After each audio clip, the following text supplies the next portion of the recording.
3000 برس گزر جانے کے باوجود ہم ابھی تک یہ درست اندازہ نہیں لگا سکے کہ مصریوں نے ان اہراموں کو اس بہترین انجینئرنگ کے ساتھ کیسے بنایا تھا جو آج کے جدید علوم کو بھی شرما دے۔ معزز خواتین و حضرات، welcome to info at Shakeel. ناظرین، یہ اہرام ستاروں اور کہکشاؤں کی پوزیشن دیکھ کر بنائے گئے ہیں اور ان میں ابھی تک بے شمار ایسے چیمبر اور کمرے موجود ہیں جہاں انسان ابھی تک نہیں پہنچ سکا۔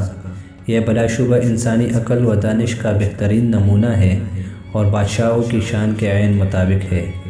یوں تو مصر میں موجود سبھی اہرام عجائبات عالم میں شمار ہوتے ہیں، تاہم ان میں سب سے بڑا اور قدیم ترین اہرام غزہ کا اہرام ہی مانا جاتا ہے۔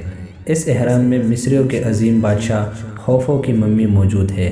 دریائے نیل کے کنارے کنارے 40 کے قریب اہرام موجود ہے، لیکن خوفو کے اہرام کے مقابلے میں سبھی ہچ ہے۔ یہ 450 فٹ اونچا ہے اور تقریباً 13 ایکڑ رقبے پر پھیلا ہوا ہے۔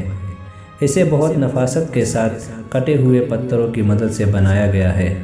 ان پتھروں کی کل تعداد 23 لاکھ ہے، جبکہ ان میں سے ہر پتھر کا وزن 2 سے 15 ٹن کے درمیان ہے۔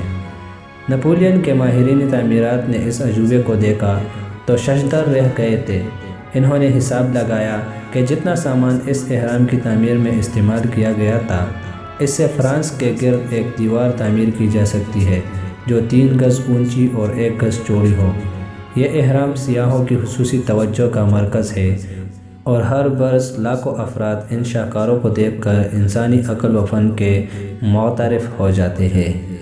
امید کرتا ہوں دوستو آپ لوگوں کو ویڈیو پسند آئی ہوگی، تو ملتے ہیں اگلی ویڈیو میں، تب تک کے لیے اللہ حافظ۔